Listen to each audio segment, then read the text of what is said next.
देखो, तो today I am here with to tell something about the poem. The poem name is where is mind without fear. Where is mind without fear? The poem has been written by Rabindranath Tagore, and in this poem he tell about different type of the expression and different type of ideas, how to live and how to protect to the different type of the people, right? So first of all we concentrate about and we let's know about the Rabindranath Tagore, what he want to communicate and what he want to tell something about this poem, है ना. देखेंगे यहाँ पर बताते हैं कि रविंद्रनाथ टैगोर का जन्म जो होता है 1861 में और 1941 ही वॉज नो मोर. और इस टाइम ये होते हैं, ये जीवित नहीं रहते हैं. कहते हैं the receptionist of the poem prize for the literature in 1930s. 1913 में इनको एक पुरस्कृत से नवाजित किया जाता है. Was one of the greatest lyric poet of the world, और ये पूरे विश्व का एक बहुत अच्छे कवि हैं. वॉज ऑल्सो नोटेड ड्रामेटिस्ट भी हैं ये, नॉवेलिस्ट, शॉर्ट स्टोरी राइटर, और छोटे छोटे कहानी को भी ये अपने हिसाब से बहुत अच्छे तरह से लिखते हैं. कहते हैं कि he wrote the preliminary in the Bangla in the starting age. He wrotes lots of the poem in own languages in Bangla, but he remember the large number of the own works. इनको बहुत सारे काम के लिए जाना जाता है ना. जिस इनका कुछ काम है, सच वर्क्स इंक्लूड गीतांजलि. कुछ काम है गीतांजलि में इन्होंने बहुत सारा लिखने का काम किया, उसमें बताने का काम किया. कहते हैं यहाँ पे कि he is one of the best remember the poetic poem. Poetic का मतलब क्या होता है, यानी पूरी तरह से हम लोगों को डेडिकेटेड होना चाहिए ईश्वर के रूप में. पोएटिक वही ना होता है, पोएटिक और डेडिकेशन यानी समर्पित हो जाना किसी के प्रति, है ना. और पैट्रोटिक का मतलब क्या होता है, देशभक्ति. क्या होता है, देशभक्ति यानी कि प्रेम, यानी किसी चीज से यानी आस्था से रिलेटेड होना चाहिए. तो कहते हैं it is the prayer to the remember the patriotic poem, it is the prayer to God to awaken the country. कहते हैं कि जगाना, अवेकन माने जगाना होता है कि जो देश में हमारी बुराइयां हैं, बुराई के खिलाफ कुछ बोला है, उठ जाग मुसाफिर भोर भयो अब रैण कहां तू सोवत है. यानी अब सोने की बात नहीं है, अब सोने से काम नहीं होने वाला है, हम लोगों को अब जागना है, सोने से काम चलेगा नहीं. कहते हैं यहाँ पे कि कंट्री डार्किन एंड स्लेवरी, और स्लेवरी का मतलब जो हम लोग किसी के अधीन में जो काम कर रहे हैं वैसे काम नहीं करना है. Into the state of the idea freedom, हमें स्वतंत्र रूप से अपने काम को करना है. कहते the whole poem is a single complex sentence whose the principal clause in the last line. Principal clause जो होगा इसमें लास्ट लाइन में होगा. तो देखते हैं अकॉर्डिंग टू दैट पोएम तो इन्होंने क्या सजेस्ट करना चाहते हैं डॉक्टर ये रविंद्रनाथ टैगोर. कहते हैं कि in this poem the poet Rabindranath Tagore dream of the perfect country. इनको अपने देश के लिए सबसे ज्यादा एक चिंता रहता है. ये चाहते हैं कि हमारा देश जो हो एक बहुत अच्छा ड्रीम में तब्दील हो जाए, यानी स्वप्न में तब्दील हो जाए. कहते हैं कि वांट अ प्लेस, यह एक जो वैसा जगह को चाहते हैं कि where people are never afraid, जहां पे लोग जरा सा भी ना डरे, not afraid and they live with confident. और आदमी जो है अपने देश में एकदम कॉन्फिडेंट के साथ रहे. कॉन्फिडेंट का मतलब क्या होता है, तुम्हारे अंदर का जितना भी स्वभाव है एकदम कॉन्फिडेंट रूप में पक्ष है, यानी कि डर और हिचक न रहे तुम्हारे अंदर. कहते हैं ये कि where the people never get afraid, जहां पे लोग हमारे देश में जरा सा भी न डरे, एंड लिव विथ कॉन्फिडेंट, और एकदम कॉन्फिडेंट के साथ हमारे देश में रहे. कहते हैं कि एवरीवन शुड गेट एजुकेशन. हमारे देश में जितने भी लोग हैं he will and she will get education. If you are taking the higher education in our country, in our class, in our places, definitely the person will be regarded. If you are the educated person, definitely each and every person will be regarded. यहाँ पर ये बोलते हैं. और देखेंगे according to that poem what he suggests to the people of India, यानी कि हमारे देश के लोगों को ये क्या सजा बताने की कोशिश किए हैं इस कविता के माध्यम से. आइए और भी मैं देखता हूं, बहुत सारी चीजें हैं यहाँ पे.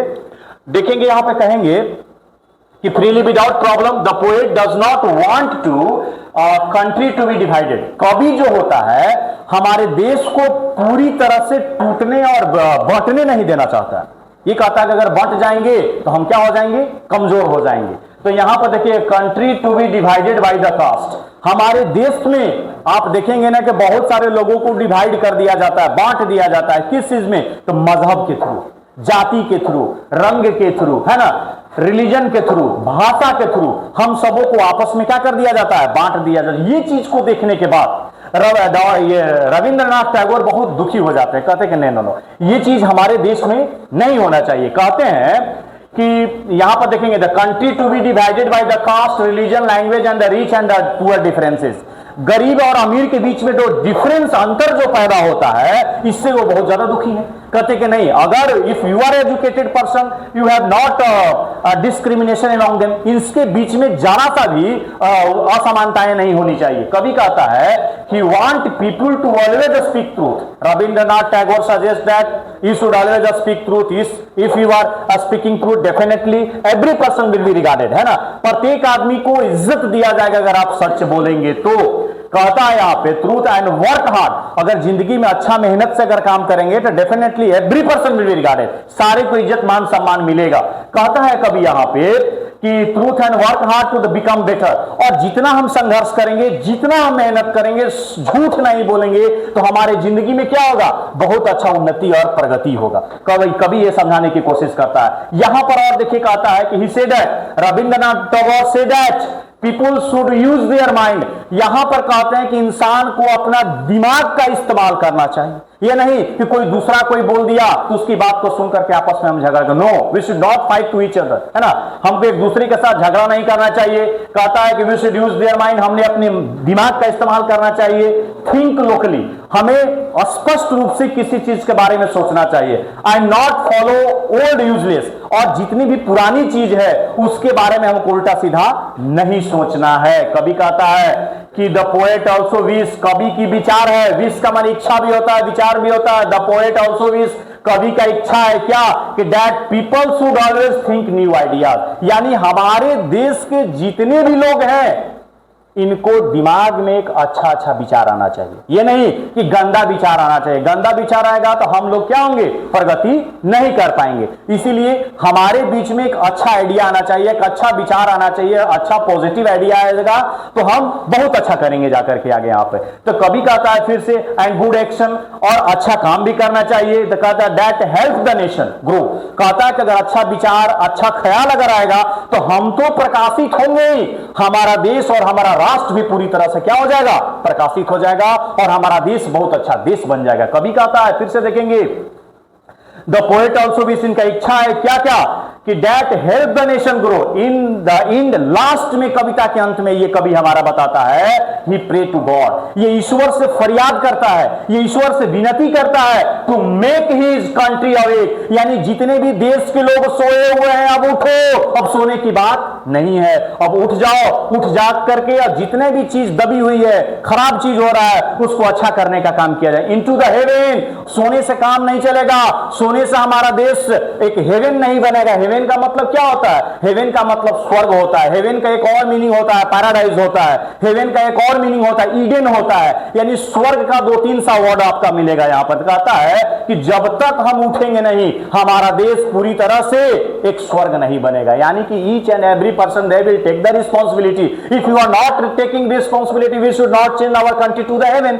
हमारा देश को एक स्वर्ग नहीं बना सकते हैं जब तक हम लोग यूनाइट होकर के एक अच्छा काम नहीं करेंगे, तब तक हमारा देश एक सुंदर देश का निर्माण नहीं ले सकता है। कभी कहता है यहाँ पे where the people are free, जहां पे लोग बिल्कुल फ्री रहते हैं।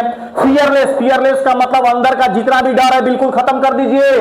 ट्रूथफुल, एकदम सच्चाई का साथ दीजिए। कभी कहता है कि यूनाइटेड, एक होकर के, educated and progressive. This poem कहता है कि अगर हम एक हो जाएंगे, एक होकर के अगर अच्छा एजुकेटेड हो जाएंगे तो हमारा तो विकास होगा ही, साथ साथ हमारा देश का भी विकास होगा, हमारा राष्ट्र का भी विकास होगा। कभी कहता है क्या कि एजुकेशन, तो एजुकेशन पे इन्होंने बात किया है कि education, he should get the higher education in the different type of the places. I think every person will be regarded. अगर हम शिक्षित हो जाएंगे तो ईच एंड एवरी पर्सन, जितने भी लोग हैं सारे के सारे आपको मान सम्मान इज्जत और शोहरत देंगे। अगर शिक्षित नहीं रहेंगे, लाख दौलत आपके पास है, आपको कोई समाज में कदर नहीं करेगा। कभी कहता है यहाँ पे in this poem show the poet for love for India, इस कविता के माध्यम से कवि जो है अपना प्रेम को अपने देश के प्रति बताने का कोशिश करता है कि मुझे ना अपने देश से मोहब्बत है, मुझे ना अपने सरजमी से मोहब्बत है। कभी कहता है love for India and his hope for the bright future. कहता है कि अगर हम ऐसा काम कर लेंगे तो आने वाला टाइम में हमारा देश एक अच्छा देश बन जाएगा। तो इसलिए कवि समझाने की कोशिश करता है कि हम लोग को अगर अच्छा देश का निर्माण करना है तो यहां के जनता को एक होना पड़ेगा, यहां के जनता को शिक्षित होना पड़ेगा, यहां के जनता को झूठ नहीं बोलना पड़ेगा, यहां के जनता को एक जनता के साथ कदम में कदम मिला करके इस देश को विकास के लिए काम करना पड़ेगा। लास्ट में कवि हमें समझाने की कोशिश करता है, द पीपुल विशेष, द पोएट विशेष, कवि की कुछ इच्छाएं हैं। कहता है फॉर ए नेशन, अपने राष्ट्र के लिए, where the people work hard, जहां पे इंसान जो होगा कठिन परिश्रम करके अपनी मान सम्मान इज्जत शोहरत को पाएगा। कहता for perfection and use their mind wisely, और अपने दिमाग को इतना अच्छा से इस्तेमाल करे कि हमारा देश एक फिर से सोने की चिड़िया बन जाए। कवि कहता है कि हमें सुपरस्टिशन पे विश्वास नहीं करना चाहिए। सुपरस्टिशन का मतलब क्या होता है? अंधविश्वास होता है। जैसे हमारे देश में किसी की तबीयत खराब होती है तो लोग बोलते हैं वो ओझा के पास जाएंगे, कोई कहता है ना